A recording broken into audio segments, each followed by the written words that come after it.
Bismillah, subhanallah, ilaha illallah, subhanallah, bismillah, subhanallah.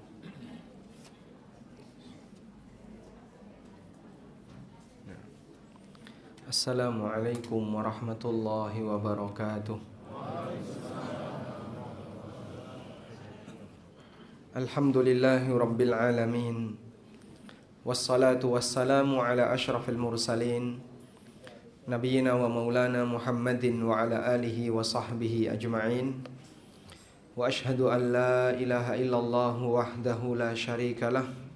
Wa ashhadu anna Muhammadan abduhu wa rasuluh sallallahu alaihi wa ala alihi wa sahbihi wa man tabi'al huda ila yaumiddin. Alhamdulillah, puji syukur kita haturkan kehadirat Allah Subhanahu wa taala siang ini di Masjid At-Taufiq Cempaka Putih, Jakarta Pusat ini, Pak. Allah kumpulkan kita dalam rangka belajar bersama dengan membaca buku. Dapat bukunya enggak? Tadi yang datang di awal dibagi gratis. Nah, yang datang di awal tuh ibu-ibu. Iya, jadi ibu-ibu yang banyak dapat. Judulnya Untukmu yang sedang sakit hati. Untukmu yang sedang sakit. Bapak-bapak ada yang dapat enggak? Oh, enggak sakit ya? Alhamdulillah sehat. Baik, waktu kita barangkali cukup terbatas dan buku ini berisi 5 poin utama. Pertama, doa dan dzikir yang dibaca oleh orang yang sakit. Yang kedua, doa ketika menjenguk orang sakit. Yang ketiga, doa pengaman tidur dan saat istirahat. Yang keempat, dzikir dan amalan ringan harian bagi orang yang sakit. Yang kelima, hukum bersuci dan sholat bagi orang yang sakit. Jadi ceritanya ada salah satu teman kuliah saya yang mengambil fakultas kedokteran, praktek di rumah sakit RSUD Sarjito.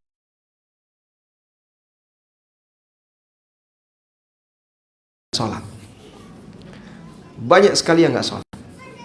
Dan alasannya rata-rata badan repot, aku gak bisa wudu, aku gak bisa ini, gak bisa ini. Kadang orang sakit lebih malas daripada ketika dia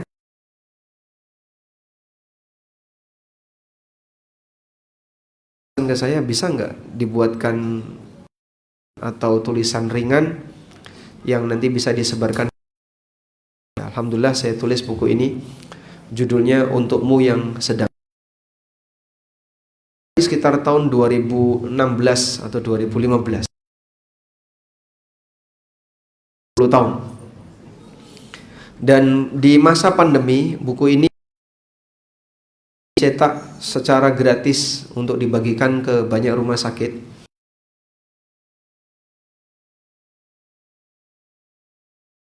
Nah, insya Allah kita coba nanti akan melihat lebih dekat tentang seperti apa sikap seorang muslim ketika sakit. Siapapun manusia pasti pernah sakit. Pasti pernah sakit hati. Ya. Sehingga manusia lahir batin. Kalau nggak sakit lahirnya, sakit batinnya. Angkat tangan Pak, yang nggak pernah sakit. Kita semuanya pasti pernah ya. Dan nasihat bagi, karena terkadang orang kalau sudah sakit dikasih nasihat lebih mikir. Makanya di bagian ini kita belajar, barangkali ada kondisi yang nanti akan kita alami, bukan berharap sakit, tapi yang namanya manusia pasti sakit. Tidak ada gading yang tak retak. Itulah kata pepatah yang kita pahami semuanya. Sehingga siapapun pasti punya cacat. Dan bagian dari cacat itu adalah manusia mengalami sakit. Nabi SAW pernah sakit nggak Pak? Pernah? Pernah. Dan bahkan beliau wafat dalam kondisi sakit. Rasulullah SAW pernah terkena senjata. Sehingga baju besi beliau atau helm nancep di rahang Nabi SAW. Dicabut pakai tangan tuh tidak bisa. Akhirnya nyabutnya.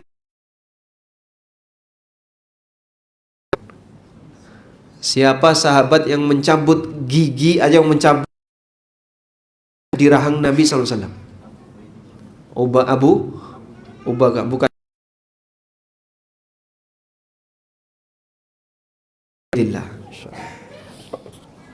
Saya kasih hadiah buku ini.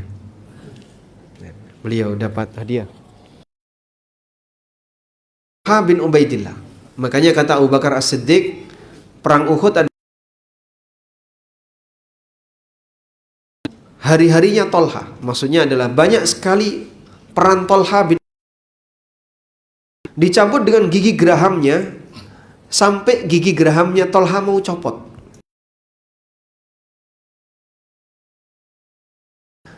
Besi yang nancap di gigi geraham, Pak. Di rahang bawah. Rasulullah SAW sampai mengucur darah yang deras. Kemudian berusaha ditahan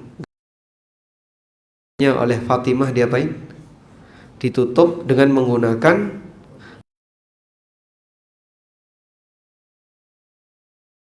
tutupkan, langsung mampet, jadi kering, sehingga bagian dalam tidak keluar darah. Baik.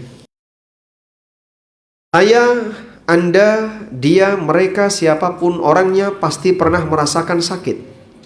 Maka sakit adalah bayi, sesuatu yang sudah ditetapkan oleh Allah Subhanahu wa taala untuk melekat pada semua makhluk yang terlahir di muka bumi, pun para nabi. Karena itu sakit bukan masalah terbesar bagi kita, sebab bagaimana cara kita menghadapi kondisi. Karena ada banyak sekali orang yang salah ketika dia dalam keadaan sakit, sehingga musibah sakit menyebabkan dia mendapatkan musibah agama. Contohnya apa Pak? Dia sakit sampai nggak sholat. Kalau sakit itu sendiri musibah dunia. Begitu dia nggak sholat, maka jadilah musibah agama. Dan orang kalau sudah mendapatkan musibah agama, nggak ada gantinya. Kalau kita mengalami sakit, sekarang mungkin ada sebagian dari organ kita yang sakit. Ketika sudah saatnya sembuh, Allah Subhanahu wa taala akan kembalikan seperti sedia kala. Tapi kalau orang sudah kehilangan agama, mau digantikan pakai apa? Makanya Nabi SAW memberikan arahan, berdoa kepada Allah agar jangan sampai musibah yang beliau alami adalah musibah yang membahayakan agamanya. Bagaimana teks doanya Pak?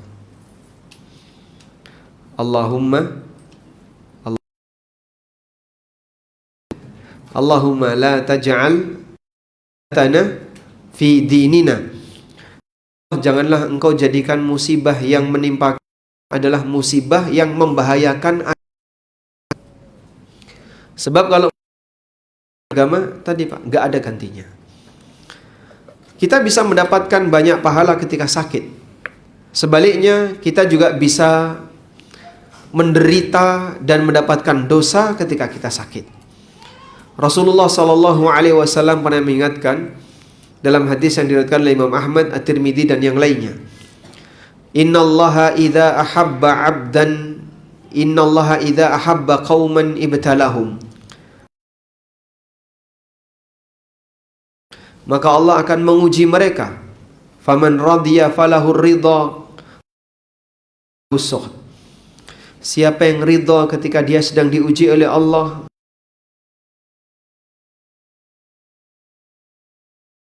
yang emosi ketika dia sedang Allah, maka Allah akan murka kepadanya. Baik, sekarang kita lihat di sini. Orang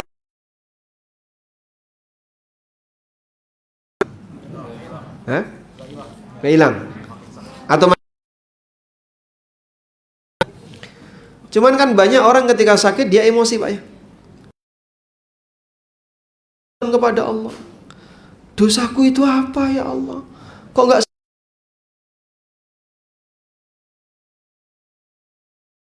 dosa, tapi dia merasa seperti orang yang suci, sehingga saat dia menderita sakit, dosa saya itu apa?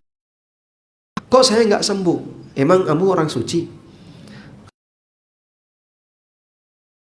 Kau bilang dosaku yang mana kok sampai saya sakit seperti ini bertahun-tahun?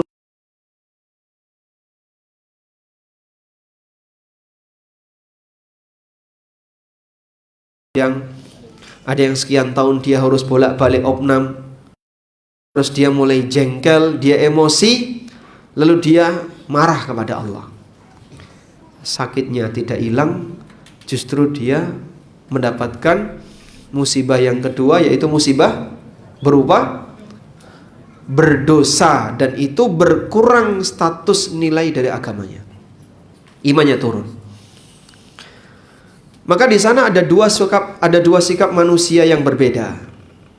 Ada yang memahami musibah dengan baik dan dia bisa ridha Allah Subhanahu wa taala, jadikan ini dapat pahala di sisi Allah. Caranya gimana sih Pak biar sakit itu bisa ridha? Pertama, Anda perlu yakini cara agar kita bisa lebih ridha ketika sakit. Yang pertama, Anda perlu yakini bahwasanya orang yang sakit itu akan menghapus dosa. Sehingga ketika orang itu sakit, walaupun dia tidak bertobat, walaupun dia tidak istighfar, dengan sakitnya,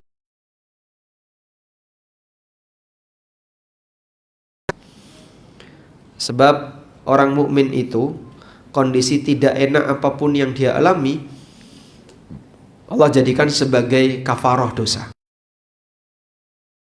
Wasallam pernah bersabda, "Ma yusibul muslima min bin wala ghammin wala hammin wala adh min khatayahu."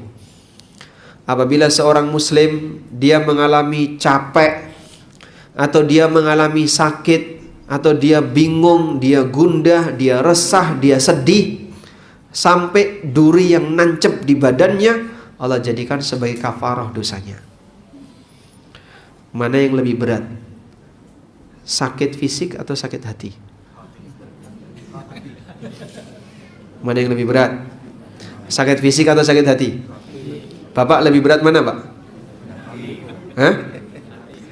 Disakiti hatinya oleh istri atau disakiti punggungnya oleh istri? Lebih sakit? Sakit hati lebih berat, lebih menyakitkan ya. Karena nggak ada orang yang tilik sakit hati.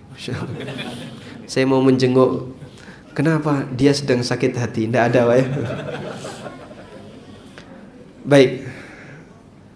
Oleh karena itu, ketika orang mengalami sakit hati, misalnya ya, mana yang lebih sering sakit hati, suami atau istri?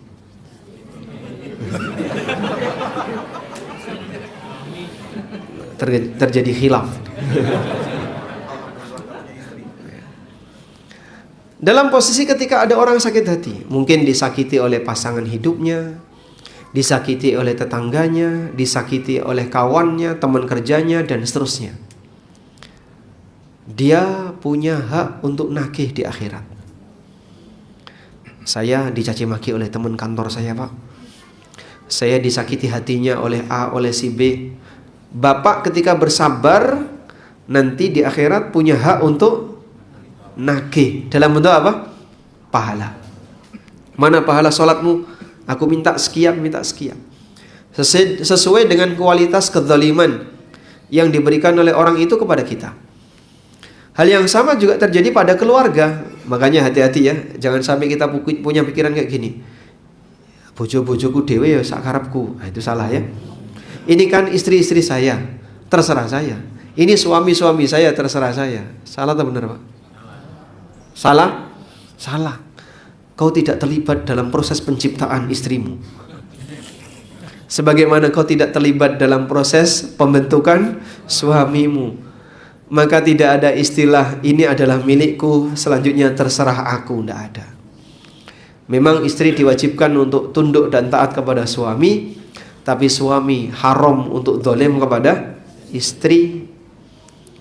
Sebagaimana suami punya kewajiban untuk memberikan nafkah kepada istrinya, tapi istri tidak boleh durhaka kepada suaminya. Baik. Kemudian di sana ada orang yang dia, jadi agar bisa terasa ringan ketika mendapatkan sakit, maka pahami apa tadi yang pertama? Yakini bahwa sakit itu bisa menghapus dosa. Yang kedua, Allah Subhanahu wa ta'ala menjadikan musibah sakit ini sebagai musibah para nabi. Sebagian nabi itu diuji oleh Allah dengan rasa sakit yang sangat parah. Sampai diceritakan oleh Rasulullah sallallahu alaihi wasallam ketika beliau ditanya oleh Abu Sa'id Al-Khudri radhiyallahu anhu, "Ya Rasulullah, ayyun nasi asyaddu bala'an?" Ya Rasulullah, siapakah manusia yang paling berat ujiannya? Kemudian kata Nabi SAW, Al-anbiya, thummal ulama, thummas salihun. Para nabi, kemudian para ulama, kemudian orang-orang saleh. Masing-masing orang diuji oleh Allah sesuai dengan tingkatan imannya. Ibarat pohon makin tinggi, anginnya makin kencang.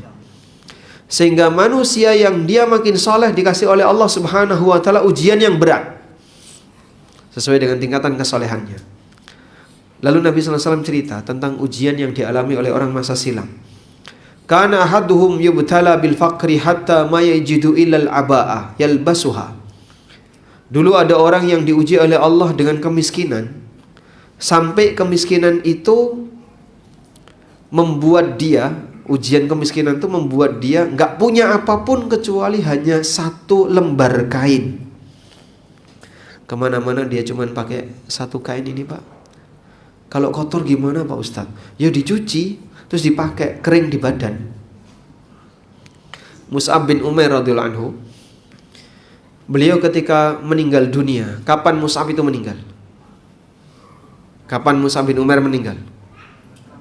Pada peristiwa Perang Uhud. Masya Allah. Siapa tadi yang jawab? Masya Allah. Dapat hadiah, Pak. Mus'ab bin Umair radhiyallahu anhu, beliau meninggal dalam peristiwa Perang Uhud sebagai salah satu syuhada Uhud. Saat beliau meninggal, beliau hanya memiliki satu lembar kain. Saat ditutupi kakinya, kepalanya kelihatan, ditutupi kepalanya, kakinya kelihatan. Pak, itu kok nggak disumbang, Pak, dengan kain yang lain? Nah, disinilah ada anjuran yang disampaikan oleh para ulama bahwa orang yang mati yang sesuai sunnah, biaya pemakaman ditanggung pribadi dari harta mayit. Walaupun mungkin ada banyak orang yang sanggup untuk nyumbang, tapi yang lebih sesuai sunnah ditanggung pribadi oleh harta mayit. Sehingga kalau mau nyumbang di luar itu. Kita kalau bicara sunnah, silahkan kalau mau nyumbang di luar itu. Mungkin untuk anggota keluarganya yang ditinggal. Tapi kalau untuk perlengkapan jenazah, sampai biaya pemakaman, kemudian gali kuburan, tanah kuburan, dan seterusnya, semuanya ditanggung oleh harta pribadi mayit. Di Jakarta biaya pemakaman berapa, Pak? Satu kuburan berapa di Jakarta? 2 juta, 5 juta. Di Jogja 700.000. Silahkan meninggal di Jogja. Lebih hemat ya. Baik. Wa yubtala bil qamli hatta yaqtulahu. Dan ada yang diuji oleh Allah bil kummal, dengan kutu. Sampai kutu itu membunuhnya. Masya Allah, kebayang gak kutu sampai membunuh manusia? Saking banyaknya kutu itu. Wala ahaduhum asyaddu farahan bil bala'i min ahadikum bil ata'. Sungguh di antara mereka lebih merasa gembira dengan ujian yang Allah berikan kepadanya melebihi kegembiraan kalian ketika kalian dapat nikmat. Kita kalau sedang dapat nikmat gembira ya. Perbandingan yang diberikan oleh Nabi SAW, orang soleh di masa silam ketika mereka mendapatkan ujian, gembiranya itu seperti gembiranya kita ketika kita dapat nikmat. Mereka lebih gembira dengan itu. Subhanallah. Seperti itulah kondisi orang soleh, di mana karena mereka meyakini bahwasanya sakit ini bisa menghapus dosa, sakit ini bisa meningkatkan derajat, sakit ini bisa membuat orang jadi lebih dekat dengan Allah, sehingga ketika mereka sakit mereka bahagia. Saat sakit mereka bahagia. Kalau orang sekarang kan ketika sakit kepikiran terus. Sakit kalau kepikiran makin parah. Sehingga disebabkan karena tekanan pikirannya itu menyebabkan orang yang sakit ini makin lama penyembuhannya. Baik. Mereka bisa berbahagia ketika sakit. Mereka lebih bergembira dengan ujian yang dideritanya melebihi kegembiraan yang dialami oleh orang yang baru saja mendapatkan banyak harta. Kegembiraan yang terjadi karena keyakinan bahwa sakit yang mereka derita menjadi sumber pahala baginya. Dan gak semua orang bisa seperti itu. Suatu ketika sahabat Sa'ad bin Abi Waqqas, beliau termasuk salah satu di antara sahabat yang dijamin atau yang disebut oleh Nabi SAW sebagai doanya mustajab. Ada 10 sahabat yang dijamin masuk surga. Bisa disebutkan, Pak? 10 sahabat yang dijamin masuk surga. Nah, 1 Abu Bakar, 4 Khulafaur Rasyidin, sudah 4 ya. Talha bin Ubaidillah, Zubair bin Awwam, Abdurrahman bin Auf,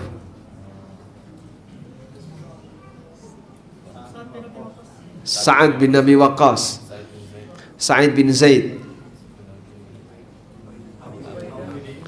Abu Ubaidah Ibnul Jarrah. Masya Allah, yang jawab banyak ini ya. Jadi hadiahnya enaknya gimana ini? Yang paling banyak. Sudah punya buku ini? Oh belum. Nah, dari 10 ini yang dikenal doanya mustajab Sa'ad bin Abi Waqqas. Ketika beliau sudah tua, saat ini buta. Pada waktu Sa'ad datang ke kota Mekah, banyak sekali orang yang datang ke tempatnya Sa'ad minta didoakan. Dan gak pakai bayar, Pak. Sehingga gak ada kemudian botol datang ke Sa'ad didoakan 20.000, 1 botol 30.000, sekian botol. Ayo siapa yang sanggup beli malah dilelang. Beliau doakan dengan penuh ketulusan, bukan dalam rangka untuk mencari cuan. Dan orang masa silam kalau mendoakan ya, tidak ada yang pakai bayaran. Sampai setelah banyak sekali orang yang didoakan oleh Sa'ad, datanglah seorang pemuda, karena saat ini sahabat, pemuda ini tabi'in. Namanya Abdullah bin Sa'ib. Abdullah bin Sa'ib. Beliau memperkenalkan diri kepada Sa'ad, lalu kemudian Abdullah bin Sa'ib ini tanya, "Wahai paman, Anda banyak mendoakan orang dengan aneka macam doa dan doa Anda terkenal sebagai doa yang mustajab. Kenapa Anda tidak berdoa kepada Allah agar Allah menyembuhkan mata Anda?" Karena beliau buta. Apa kata Sa'ad bin Abi Waqqas? Beliau mengatakan, "Ya bunai, wahai putraku, takdir Allah untukku lebih baik dibandingkan mataku." Jadi beliau bertahan, "Tidak apa-apa saya sakit mata, tidak apa-apa saya buta, tapi dengan ini saya bisa mendapatkan ampunan dosa." Sehingga sebagian di antara sahabat lebih memilih untuk bertahan sakit sampai dibawa mati. Sakit dibawa mati itu kira-kira mati su'ul khotimah atau husnul khotimah? Husnul Kenapa husnul khatimah? Kenapa, Pak? Kalau dia sabar berarti dia sakit atau dia mati dalam kondisi membawa amal sabar. Sehingga mereka yang mati dalam keadaan sakit, ada yang mungkin sakit selama 5 tahun baru mati, ada yang sakit 3 tahun mati, ada yang sakit 2 tahun mati, ada yang sakit sebulan mati. Yang paling bahagia yang mana? Lah memang kan banyak itu orang yang bilang, bapak saya nggak ngerepoti anaknya, alhamdulillah seminggu mati Pak. Seminggu di rumah sakit mati. Karena dia bandingin, ada yang sampai 5 tahun keluar masuk rumah sakit habis-habisan sudah. Dulu semasa belum ada BPJS kan orang kayak gitu ya. Sehingga dia merasa sakit terlalu lama kok nggak mati-mati, itu musibah bertambah. Ada yang cuma sakitnya 2-3 hari mati. Baik, dari sekian orang ini yang sakitnya lama lalu mati, dia su'ul khotimah atau husnul khotimah? Hah? Coba jelaskan apa definisi husnul khotimah? Apa definisi husnul khotimah? Mengakhiri kehidupannya dengan baik. Apakah husnul khotimah itu hanya terbatas pada orang yang mati ketika sujud? Atau orang yang mati ketika sholat? Atau orang yang mati di medan jihad? Tidak. Manusia terbaik matinya sakit. Rasulullah SAW itu wafatnya dalam posisi beliau sakit, di pangkuan istrinya Aisyah radhiyallahu anha. Dan Aisyah mengatakan, air liurku bercampur dengan air liur Nabi SAW menjelang beliau wafat. Kok bisa Pak? Apa yang dilakukan oleh Aisyah sehingga air liur Aisyah bercampur dengan air liurnya Nabi SAW ketika wafat? Ya, bersiwak. Abdurrahman bin Abi Bakar masuk untuk menjenguk, dan beliau membawa siwak. Nabi SAW melihat terus ke arah siwak itu. Aisyah faham, kayaknya beliau ingin bersiwak. Lalu ditawari, apakah anda mau bersiwak? Nabi SAW hanya bisa ngangguk. Kemudian diminta siwak itu dari Abdurrahman, digigiti oleh Aisyah, dilembutkan, lalu dipakai untuk gosok gigi Rasulullah SAW. Setelah itu beliau mengucapkan kalimat ma'ar rafiqil a'la, ma'ar rafiqil a'la. Aku ingin bergabung dengan teman-teman yang tinggi, teman-teman yang mulia, yaitu arwah para nabi dan para malaikat. Kemudian kata Aisyah, ketika itu saya paham bahwa Nabi SAW sedang diberi pilihan oleh Allah. Diberi pilihan untuk apa? Untuk sebab siapapun Nabi, mereka tidak mati kecuali ditawari dulu, mau hidup atau mati. Kalau manusia biasa kan tidak bisa ya. Sehingga kita mati tidak ada pemberitahuan. Kalau para nabi matinya itu diberitahukan dulu. Kamu mau bertahan hidup atau mati sekarang? Baik. Dalam kondisi seperti inilah orang-orang soleh di masa silam, mereka juga menderita sakit. Kamu tidak lebih mulia daripada nabi, maka kalau nabi sakit berarti kita sudah layak untuk sakit. Sehingga itu akan membuat kita jadi lebih ridho. Jadi jamaah, musibah itu kalau yang menderita cuma satu orang rasanya lebih perih ya Pak ya, daripada ketika yang menderita banyak orang. Kalau orang itu sakit sendirian, misalnya sakit gagal ginjal sendirian, satu daerah tidak ada gagal ginjal, cuma dia saja, mungkin dia akan lebih menderita. Tapi kalau yang gagal ginjal banyak, di sini ada banyak orang gagal, oh berarti tidak cuma aku yang mengalami. Makanya orang ketika kebakaran rumahnya dengan musibah yang dialami oleh banyak orang, dia akan terasa lebih ringan kalau yang mengalaminya banyak. Karena itulah di antara cara agar membuat kita lebih tenang ketika kita sakit, Anda perlu meyakini bahwasanya saat Anda sakit bukan Anda seorang, dan banyak orang soleh sebelum kita, bahkan para nabi yang mereka mengalami sakit. Baik. Selanjutnya di buku orang sakit kita akan baca doa dan dzikir untuk orang sakit. Yang pertama, doa dan dzikir yang dibaca sendiri oleh orang yang sakit. Dan yang kedua, doa dan dzikir yang dibacakan oleh orang yang menjenguk orang sakit. Jadi ada dua ya. Yang pertama apa? Dibaca sendiri oleh orang yang sakit. Sekarang doa apa saja yang dianjurkan untuk dibaca sendiri oleh orang yang sakit? Pertama adalah ruqyah sebelum tidur. Yang dibaca apa Pak? Al-Ikhlas, Al-Falaq, An-Nas. Caranya, setelah dalam posisi berbaring, lalu kita menggabungkan dua telapak tangan di depan mulut. Kemudian Bapak baca Al-Ikhlas, Al-Falaq, An-Nas.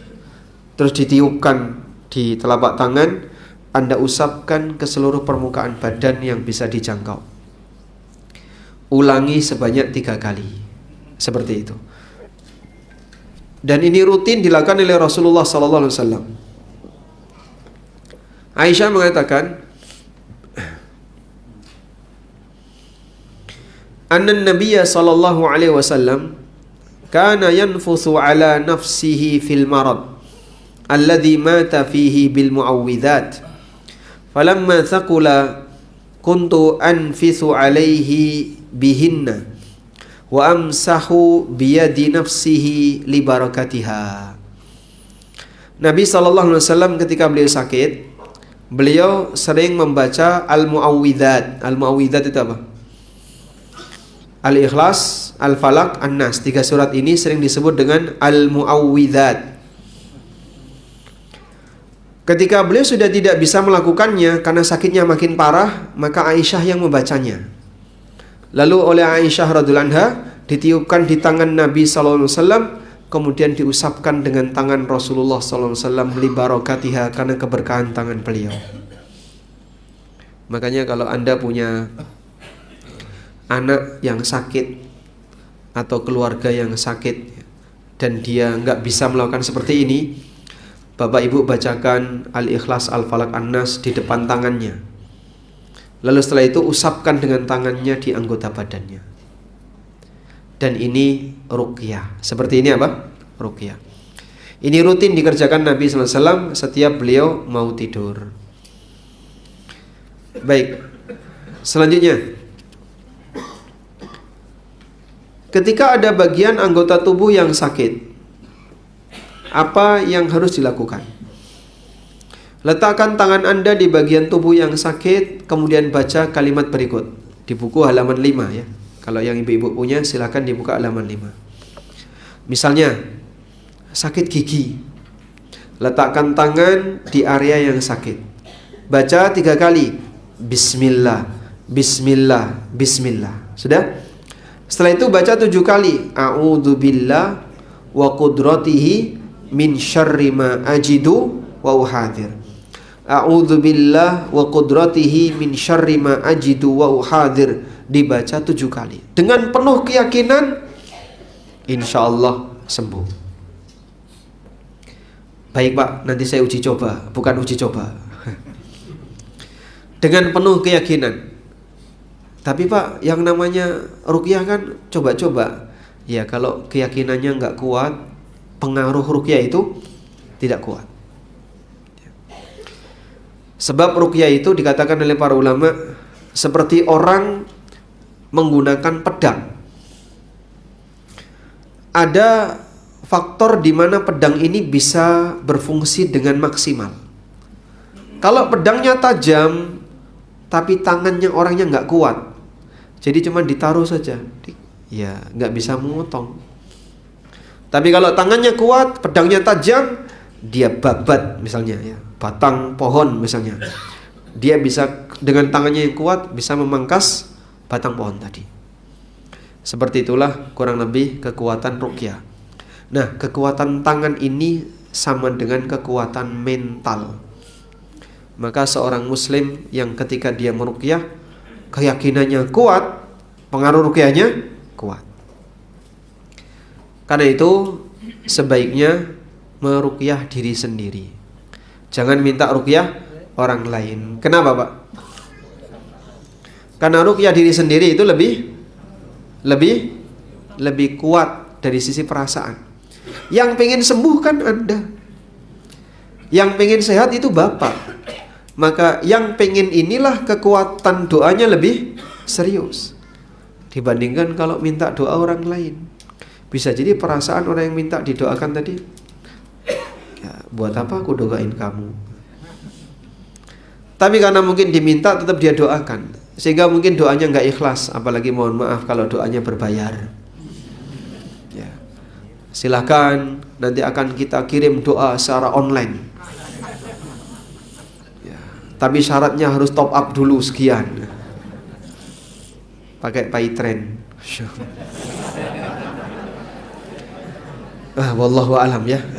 Ini kok doa tapi dikomersilkan. Jadi yang seharusnya kita bisa berdoa sendiri-sendiri. Tapi saya juga heran, kenapa masih ada orang yang ngikutin.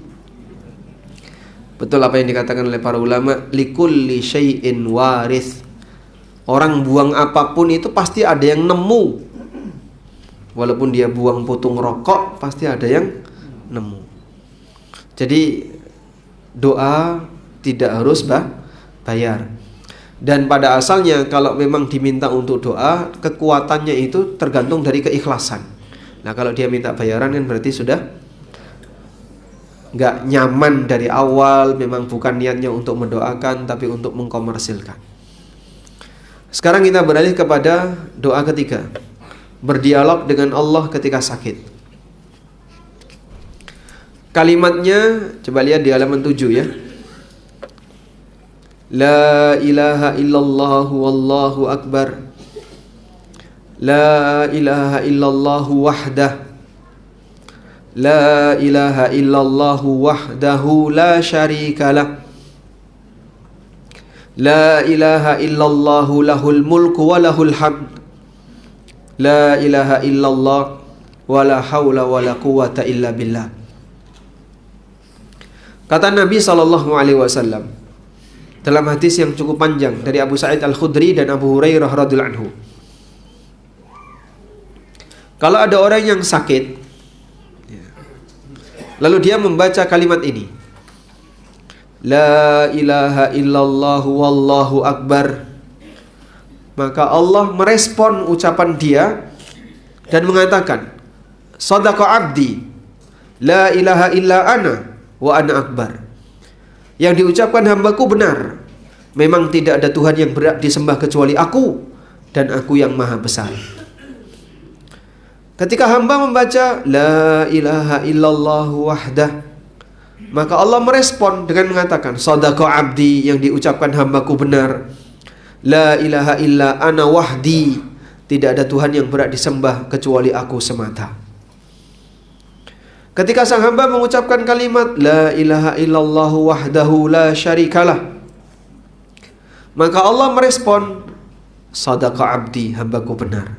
La ilaha illallah wahdi la syarika li, tidak ada Tuhan yang berhak disembah kecuali aku semata dan tidak ada sekutu bagiku.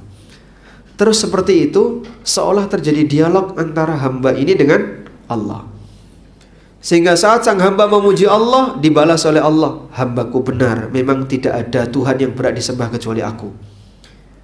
Makanya jamaah, semua pujian untuk Allah itu benar, karena Allah layak untuk dipuji dan berhak untuk dipuji. Sampai pada akhir dari pujian itu, kata Nabi SAW, Man qalaha fi maradihi, barang siapa yang mengucapkan kalimat ini ketika dia sakit, thumma mata, kemudian dia meninggal dunia, lam tat'amhun nar, maka jasadnya tidak akan dimakan oleh neraka. Allah akan lindungi dia dari neraka.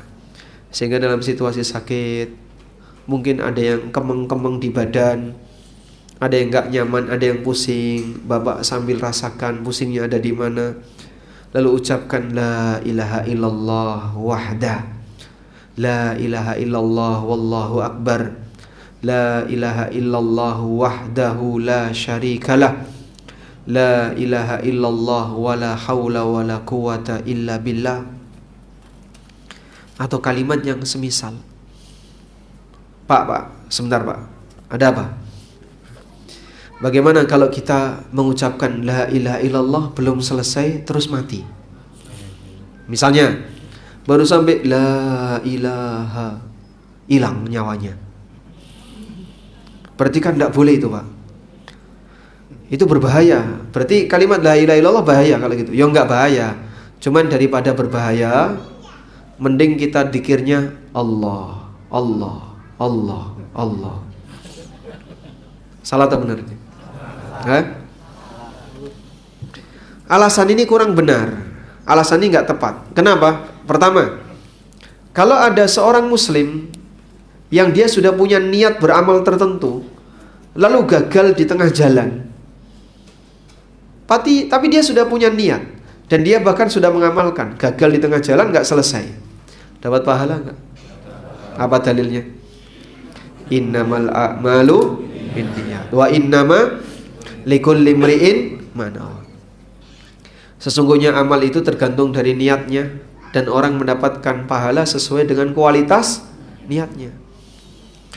Ada orang baca Al-Fatihah ketika sholat, iyyaka na'budu wa iyyaka, mati dia. Berarti Fatihahnya belum komplit, mati, jatuh. Sholatnya sah nggak? Nggak sampai salam kok sah, Pak? Dia sudah punya niat sholat, bahkan dia sudah melaksanakannya, tapi belum selesai, maka dihitung seperti orang beramal sholat. Bahkan orang seperti ini meninggal dalam kondisi sedang melaksanakan ibadah, maka tidak perlu ditakutkan. Apalagi begini, kamu kalau membaca Allah mungkin tidak lengkap, maka disingkat saja Allahu hu. Iki dikira apa to kok hu. Loh, itu kan hu itu singkatan dari Allah. Mana ada nama Allah disingkat? Bapak namanya siapa, Pak? Anton. Singkat an. Atau ton.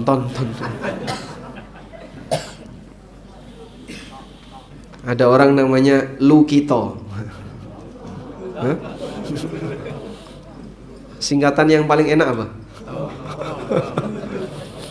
To gitu. Ini ada-ada saja. Bahkan mohon maaf, Pak, ada yang lebih parah lagi. Dalam setiap hisapan rokok, mengandung dzikir. Subhanallah. Ini kan kurang ajar sekali orang ini. Baik. Yang namanya dzikir itu apa sih, Pak? Yang mengandung pujian atau menyucikan, sehingga kita dzikir kepada Allah bisa bentuknya menyucikan Allah. Subhanallah, Maha suci Allah. Al-Quddus, Subhanal Malikil Quddus. Atau kita mengucapkan la ilaha illallah, tidak ada Tuhan yang berhak disembah kecuali Allah. Itu dzikir-dzikir yang menyucikan Allah. Atau dzikir yang isinya memberi pujian, menyebutkan kelebihan. Allahu Akbar, Alhamdulillah, Allahul A'la, Allahul Aziz, ala kulli syai'in qadir, Allahu ala kulli syai'in qadir. Itulah dzikir. Tapi kalau cuma baca Allah, kamu belum memuji Allah dan tidak menyucikan Allah, cuma nyebut nama. Sehingga kalau ada orang yang namanya misalnya Budi, apakah itu memuji Pak Budi? Tidak. Memanggil Pak Budi. Ini tidak masuk kategori memuji, kecuali kalau dia bilang Budi orang soleh, Budi orang soleh. Nah, itu baru memuji Pak Budi. Pujian itu kan memberikan keterangan yang isinya kelebihan. Makanya salah besar orang yang dzikir kayak tadi, Pak. Allah. Itu bukan dzikir. Tapi yang benar apa itu, Pak? Ya, dia memanggil tapi bukan dzikir. Makanya kalau dzikir yang serius ya. Nah, orang yang berzikir itu sejatinya dia berdialog dengan Allah Subhanahu wa taala, sehingga dalam posisi itu Allah merespon apa yang dia baca. Bapak membaca la ilaha illallah wallahu akbar, direspon oleh Allah. An sadaqa abdi, hambaku benar. La ilaha illa ana wa ana akbar, tidak ada Tuhan yang berhak disembah kecuali aku, dan aku maha besar. Terus seperti itu, saat kita zikir direspon oleh Allah Subhanahu wa taala. Sehingga zikir itu dialog seorang mukmin dengan Allah. Baik. Berikutnya doa Nabi Ayyub alaihissalam.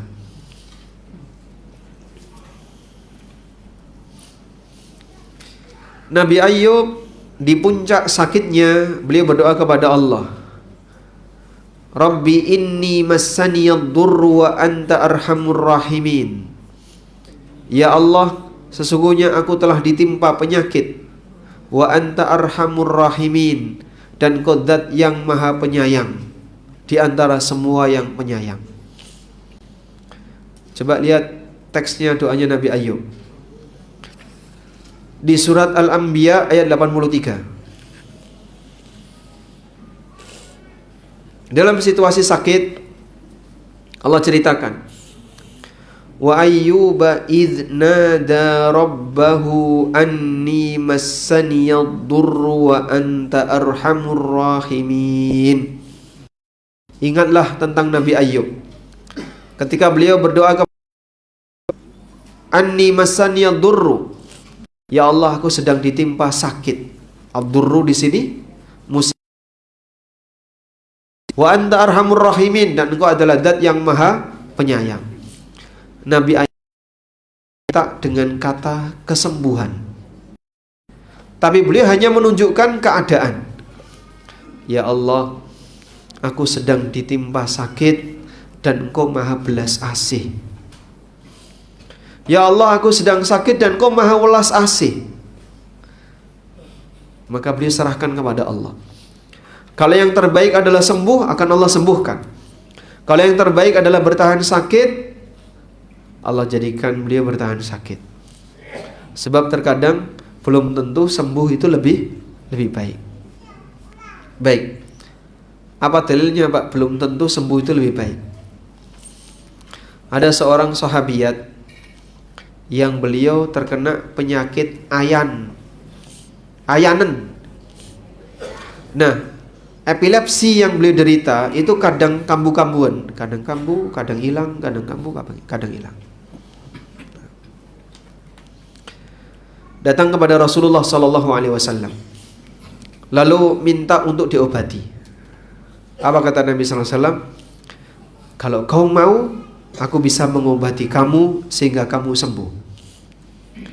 Tapi kalau kau mau, kau bisa bersabar dan kau dapat surga. Wanita ini pilih mana? Pilih yang kedua. Baik ya Rasulullah, kalau begitu aku sabar agar dapat surga. Tapi tolong doakan agar ketika epilepsi saya kambuh, aku tidak telanjang. Karena dia ketika ayanan itu kambuh sampai buka baju. Akhirnya didoakan oleh Nabi SAW, sehingga saat epilepsinya kambuh, beliau tidak telanjang. Nah, wanita ini lebih milih untuk bertahan sakit dalam rangka dapat balasan surga. Disitulah jamaah, terkadang sakit itu lebih baik diderita oleh seseorang. Loh, kok bisa, Pak? Kan sehat itu lebih baik. Nyatanya demikian. Makanya para ulama mengatakan berobat itu hukumnya tidak wajib. Kita bicara hukum syar'i ya. Sehingga kalau ada orang yang sakit dan dia tetap bertahan, aku tetap pengen sakit. Dulu beberapa sahabat seperti itu. Ada sebagian di antara sahabat yang beliau kena panah, nancep di badannya. Bukannya panahnya dicabut, tapi dipatahkan, ditinggal di dalam.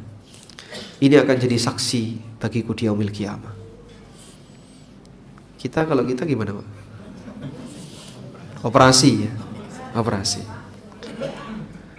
Ya, apakah berarti ini anjuran untuk sakit? Ya tidak ya. Tapi bagi mereka yang mendapatkan ujian sakit kalaupun dia misalnya Pak bertahan, ya sudahlah saya berobat sebisanya, tak ruqyah atau minum habas sauda atau minum air putih, kemudian dia berusaha untuk membatasi diri dengan yang mampu dia jangkau, insya Allah yang bersangkutan tidak berdosa. Jadi maksudnya tidak ada kewajiban untuk membeli metode pengobatan yang mahal dalam rangka memperjuangkan kesembuhan. Jadi ada orang yang begini, ya pokoknya kamu harus asuransi. Kalau enggak, kalau sakit itu mahal loh ya. Apakah pengobatan yang mahal jaminan sembuh? Ada enggak pengobatan yang murah tapi sembuh? Banyak ya? Baik.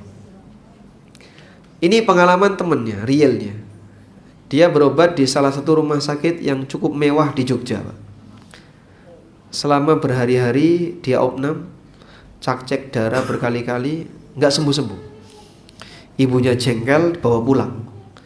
Dia tinggal di Solo, tapi berobatnya di rumah sakit Jogja. Dibawa pulang, diobati di mantri. Mantri, Bapak tahu mantri kan? Mantri dengan dokter apanya, Pak? Hah? Apa? Kompetitor ya? Diobati di mantri, disuntik sekali besok sembuh. Sampai beliau itu nyesel, ngapain kamu mondok di rumah sakit mahal-mahal kayak gitu, nggak ada hasil. Ya walaupun ini bagian dari ikhtiar dan upaya, tapi kita dipahamkan bahwa tidak jaminan pengobatan yang mahal akan menghasilkan kesembuhan. Makanya orang tidak harus terlalu takut dengan kondisi sakit. Gimana ya kalau saya nggak ikut ini, gimana kalau saya nggak ikut ini, dan seterusnya. Kalau dulu sebelum ada BPJS ya, pilihannya asuransi swasta. Sekarang sudah ada dikelola oleh negara, sehingga secara hukum lebih ringan daripada asuransi yang dikelola oleh swasta. Padahal di balik asuransi ini ada akad gharar yang seharusnya dihindari. Ketakutan orang membuat dia, ya sudahlah enggak apa-apa, ini kan bagian dari ikhtiar. Ikhtiar boleh Pak, tapi kalau melanggar hukum syar'i ya tetap saja dilarang. Tawakal kepada Allah. Sakit silahkan berobat, dan berobatlah semampu yang bisa dijangkau. Jangan memaksakan diri, apalagi mengambil sesuatu yang haram, sebab dokter itu hanya bisa mengobati, yang menyembuhkan Allah. Itu ikrar kita, wa idza maridtu fahuwa yashfin, kata Nabi Ibrahim alaihissalam yang disantumkan oleh Allah dalam Al-Quran. Wa idza maridtu fahuwa yashfin, kalau aku lagi sakit Allah yang menyembuhkan. Dan Nabi SAW mengatakan, la shifaa illa shifa'uk, tidak ada kesembuhan kecuali kesembuhan darimu ya Allah, sebab yang bisa menyembuhkan hanya Allah. Tolong Pak Dokter, sembuhkan saya. Salah atau benar kalimat ini? Salah atau benar? Salah. Yang benar? Tolong obati saya. Dokter tidak bisa menyembuhkan, tapi dokter bisa mengobati. Baik.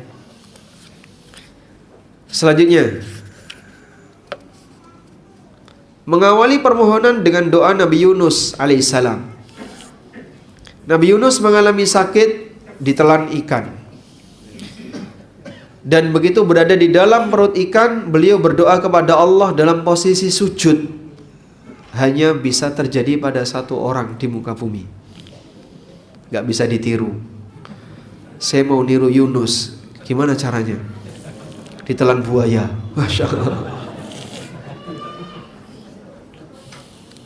Ketika beliau sujud di dalam perut ikan, beliau mengucapkan kalimat la ilaha illa anta subhanaka inni kuntu minadh dhalimin. La ilaha illa anta subhanaka inni kuntu minadh dhalimin. Saya ajak Anda untuk membaca firman Allah. Wa inna Yunus laminal mursalin idh abaqa ilal fulkil mashhun fasahama fakana minal mudhadin faltaqamahul Mulim. Coba Anda buka Pak. Ayat 140. Fat surat ke-37 ayat 140.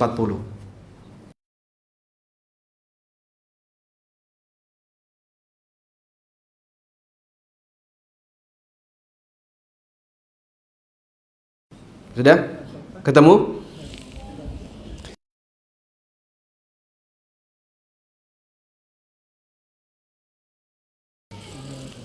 Di ayat sebelumnya 139. Punya Yunus termasuk Rasul. Idh abaqa ilal fulkil mashhun.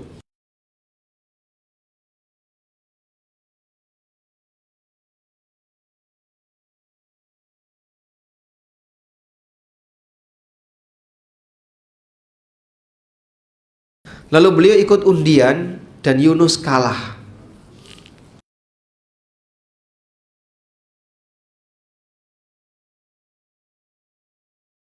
Mereka memutuskan, ini kita kebanyakan penumpang. Kalau nggak ada yang hilang satu, kita tenggelam.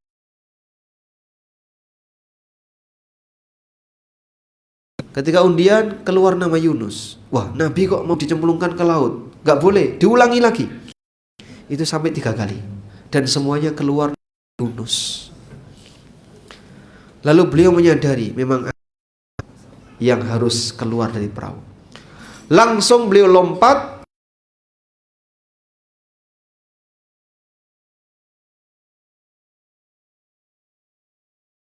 Beliau ditelan ikan itu dilihat oleh orang yang berada di atas perahu.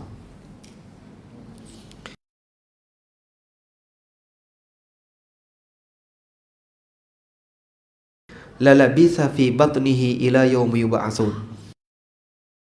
Andaikan Yunus bukan termasuk orang yang rajin bertasbih, beliau akan tinggal di perut ikan sampai kiamat. Karena beliau orang yang rajin bertasbih, Allah keluarkan beliau dan Allah keluarkan dari perut ikan. Baik. Berkaitan dengan ayat ini, amal hamba itu bisa jadi syafaat. Di saat yang bersangkutan membutuhkan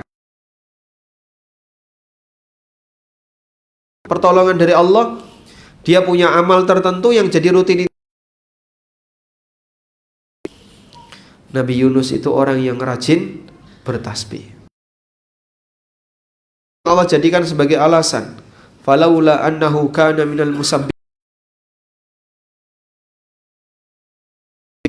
lalabitha fi batnihi ila yaumi yub'ats. Tentu Yunus akan bertahan di dalam perut ikan sampai kiamat. Bertasbih. Makanya jamaah, kalau punya kesempatan untuk dremimil dikir, membasahi lisan dengan dikir. Subhanallah, subhanallah, subhanallah. Baik. Di sini yang rumahnya paling jauh mana? Condong Catur. Yang paling jauh Bogor. Dari Bogor ke sini Pak untuk kajian. Masya Allah. Baik, saya kasih tugas ya untuk semuanya, bukan cuma yang Bogor ya. Dari masjid sampai rumah jangan putus dzikir. Sanggup nggak? Sanggup ya? Sehingga nanti sambil nyetir, Anda sambil atau duduk di samping sopir, jangan lupa untuk membasahi lisan dengan terserah dzikir apapun. Subhanallah, alhamdulillah, Allahu akbar, atau dzikir yang lainnya. Baik. Bagaimana doanya Yunus? La ilaha illa anta subhanaka inni kuntu minadh dhalimin. Kata Nabi SAW, da'watu Dhunnun, doanya Nabi Dhunnun. Dhunnun itu siapa? Kenapa beliau disebut Dhunnun? Kenapa beliau disebut Dhunnun? Nun itu artinya ikan. Ikan paus itu bahasanya nun. Nun, Dhunnun, orang yang ditelan ikan. Beliau membaca la ilaha illa anta subhanaka inni kuntu minadh dhalimin. Jika ada seorang muslim yang berdoa mohon kepada Allah, lalu dia membaca doa seperti ini, maka Allah Subhanahu wa taala akan mengabulkan doanya. Maka sebelum doa Anda baca la ilaha illa anta subhanaka inni kuntu minadh dhalimin. Setelah itu silahkan minta Allahumma Allahumma Allahumma. Tapi diawali dengan kalimat doanya Nabi Yunus. Selanjutnya, bagaimana kalau orang yang sakit itu sudah putus asa, sehingga dia merasa takut, jangan-jangan sakit yang dia derita akan membuat pada Allah, lalu malah dia akan mendapatkan dosa. Nah, doa ini diajarkan, doa si sakit ketika putus asa. Doa ini diajarkan bagi Anda yang sudah putus asa, bukan untuk mendorong agar Anda berangan-angan cepat mati. Justru doa ini diajarkan Nabi sallallahu alaihi wasallam agar kita tidak mengharapkan mati. Doa ini dibaca ketika Anda merasa takut, tidak kuat dengan musibah yang diderita, kemudian Anda bersikap tidak sabar atau melakukan tindakan yang mengundang murka Allah. Ini adalah Allahumma ahyini ma kanatil hayatu khair syarrul li idza kanatil wafatu khair. Aku, jika hidup itu yang terbaik bagiku, jika memang wafat itu yang terbaik bagiku. Bahasa lainnya apa? Gantungkan dengan ilmu Allah. Saat kita menderita sakit, lalu takut nanti jangan-jangan gak kuat dengan musibah sakit sampai membuat kita jadi murka kepada Allah, barangkali mati lebih baik daripada harus bertahan sakit. Tapi caranya digantungkan dengan ilmu Allah. Ya Allah, berikanlah aku hidup yang lebih panjang jika hidup itu baik untukku, dan matikanlah aku jika mati itu baik untukku. Dan ini bentuk pasrahnya seorang hamba di hadapan Allah Subhanahu wa ta'ala. Sebutkan nama manusia saleh yang pernah berdoa minta agar dimatikan atau yang berangan-angan mati. Nah, Umar bin Khattab. Ibu-ibu tadi jawab Maryam. Betul, Maryam. Maryam, kalau Umar itu minta agar diwafatkan di kota Nabi dalam kondisi mati syahid. Beliau mohon kepada Allah Subhanahu wa taala, Allahumma rzuq syahadata fi baladi nabiyyika wa fi sabilika. Ya Allah, berikanlah aku anugerah mati syahid di negeri nabimu. Maksudnya adalah di Madinah. Dan dua-duanya tercapai. Madinah itu tidak terjadi perang, Pak, tapi Umar mati karena ditusuk oleh orang Majusi. Makanya pada waktu Umar itu dibawa ke dalam rumah setelah ditusuk berkali-kali oleh orang Majusi. Jadi si Majusi ini namanya siapa? Abu Lu'lu'. Dia membawa belati. Belatinya itu ujungnya tajam kanan kiri. Belati ujungnya tajam kanan kiri. Apa ini? Badik. Sehingga nusuk kanan nusuk kiri bisa. Umar ditusuk berkali-kali sampai robek, sampai ususnya itu sobek. Begitu dibawa pulang, diberi susu, susunya keluar dari ususnya karena ususnya sobek. Lalu beliau pingsan. Begitu siuman dan semuanya sudah sholat, beliau bertanya, sudah sholat belum? Masya Allah, ya. Kepikiran karena tadi belum selesai sholat. Semuanya sudah sholat ya Amirul Mukminin, tinggal Anda. Lalu beliau mengatakan, la hadza fil Islam man tarakas shalah. Bukanlah seorang muslim apabila dia meninggalkan sholat. Kemudian Umar sholat dalam posisi ususnya sobek. Belum ada teknologi jahit menjahit. Sehingga ketika itu, ya wallahu alam bagaimana cara tabib untuk menyelesaikan. Tapi Umar bertahan selama 3 hari, lalu beliau wafat. Nah, beliau tanya, siapa yang menusukku? Lalu disampaikan Abu Lu'lu'ah al-Majusi. Langsung beliau memuji Allah, alhamdulillahilladzi ja'ala maniyatahu ala yadi ghairil muslim. Segala puji bagi Allah yang Allah menjadikan harapan hambanya itu terwujud, dia mati di tangan non muslim, ditusuk oleh Majusi. Berarti beliau mati syahid. Umar bin Khattab mati syahid. Di mana? Di kota Nabi sallallahu alaihi wasallam. Baik. Sedangkan Maryam, beliau berdoa kepada Allah untuk mati, berangan-angan mati sebelum kejadian hamil. Fa'aja'ahal makhadu ila jid'in nakhlati qalat ya laitani mittu qabla hadha wa kuntu nasyam mansiya.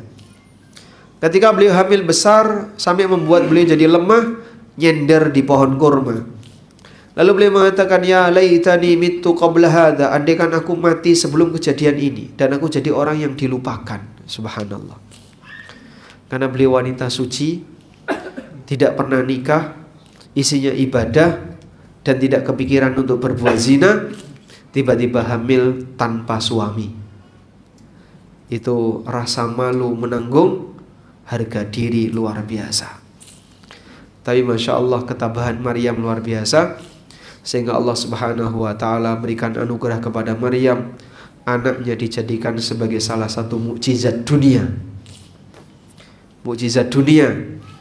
Ada manusia yang terlahir tanpa bapak, tanpa ibu, siapa? Ada yang terlahir punya bapak, enggak punya ibu? Punya bapak, enggak punya ibu? Hawa, istrinya Adam.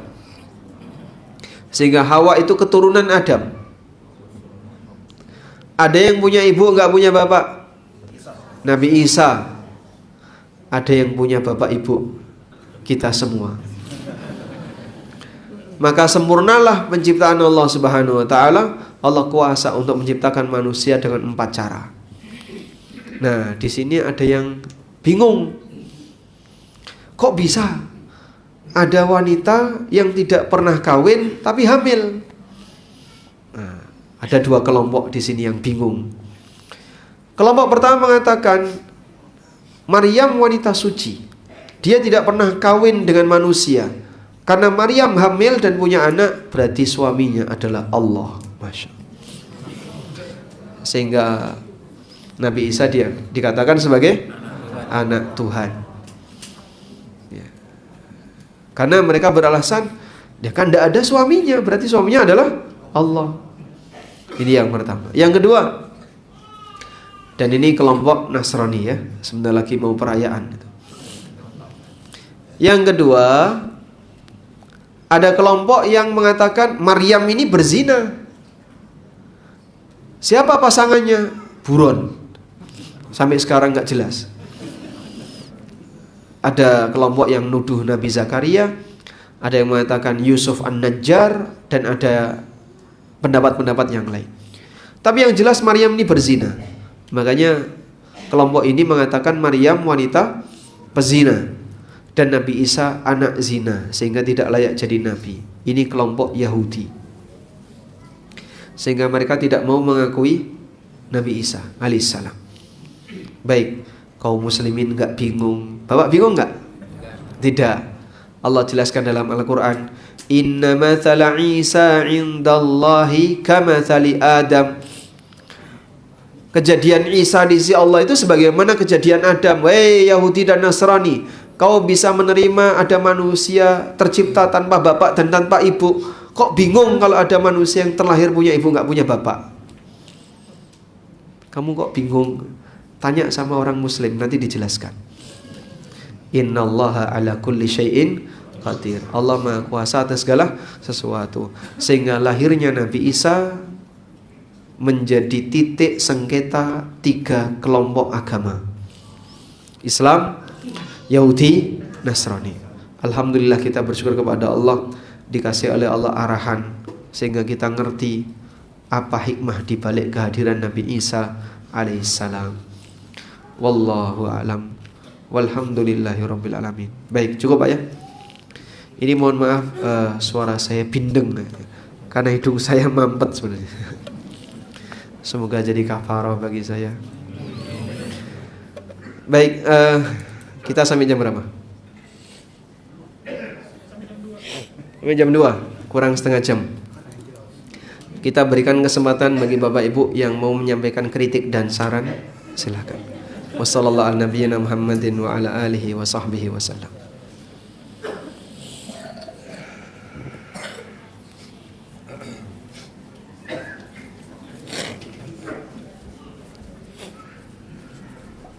Baik.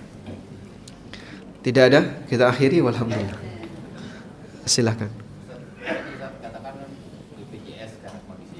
Ya. Gimana? Hukumnya. Boleh cerita dulu Pak? Ya, artinya kan BPJS ini kan memang dikelola oleh negara. Ada pendapat yang kita membantu orang lain misalnya kalau kita ikut iuran. Tapi kan dulu juga ada bahwa BPJS ini nanti menjadi catatan kalau misalnya terkait dengan perusahaan-perusahaan di Indonesia dan sebagainya dan lain-lain. Tapi intinya adalah BPJS adalah asuransi. Itu bagaimana? Baik. Coba kita singgung sedikit tentang asuransi ya. Asuransi. Kalau begini Pak, saya membuat kupon kecil-kecil ya. Kupon berhadiah. Hadiahnya beragam. Ada mulai dari mesin cuci, kulkas, kemudian TV, Magicom, dan aneka hadiah yang lain. Saya sediakan jumlahnya ada 100. Satu kupon saya jual harganya 100.000. Satu kupon harganya 100.000. Saya sediakan 100 kupon. Sudah? Tapi tidak semua kupon ada hadiahnya. Ada yang zong, kosong. Baik. Lalu saya jual ke orang, silahkan 100.000. Baik. Saat Anda beli 100.000, lalu Anda mengambil kupon tadi, dibuka, ada 2 kemungkinan, antara atau dapat hadiah. Transaksi ini boleh atau tidak? Kenapa?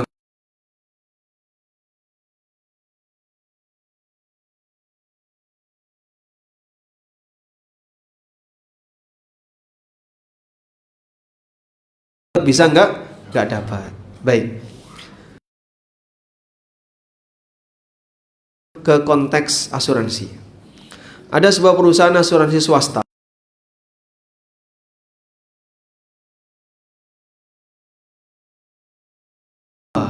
All risk. Pokoknya mati dengan cara apapun.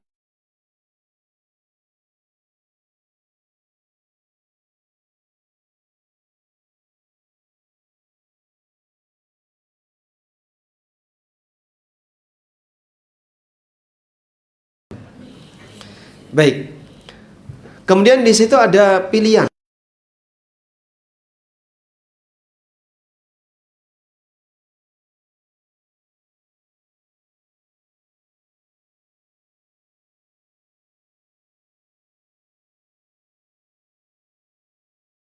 Klaimnya 50 juta. Gagal.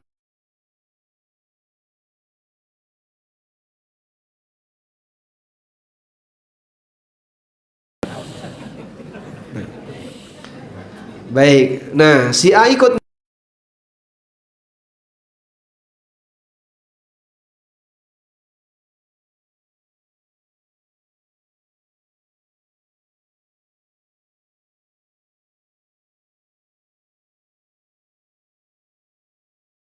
Dia dapat duit berapa? Keluarganya mendapatkan uang 5.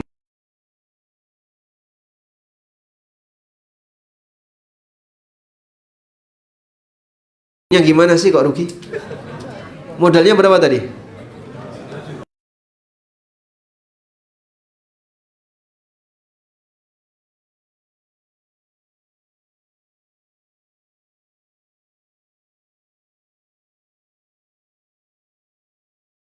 Bapak untung atau rugi?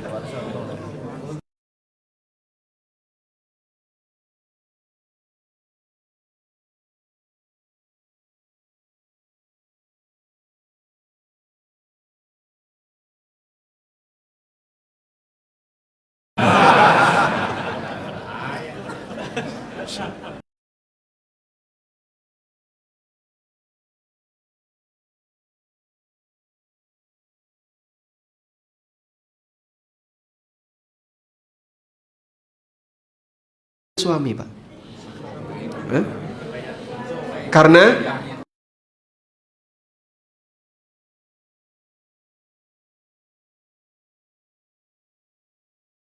Bapak sama Ibu gede mana, Pak?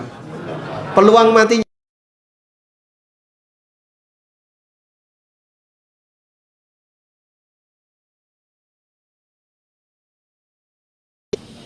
Karena apa? Hah?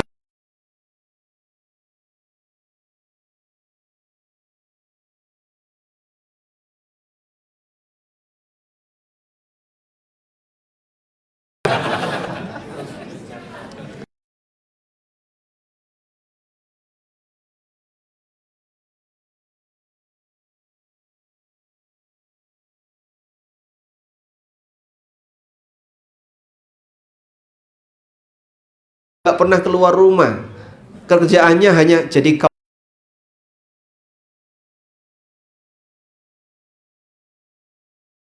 gitu.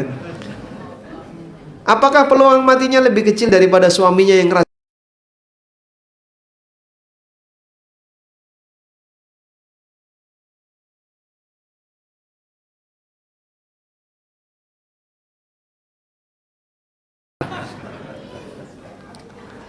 Karena nanti kalau istrinya mati dulu,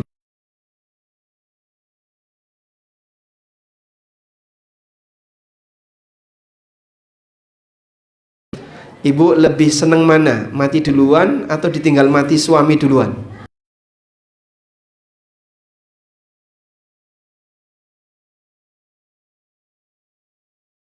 Lebih merasa tenang, baik aku mati dulu atau suami Anda yang mati dulu?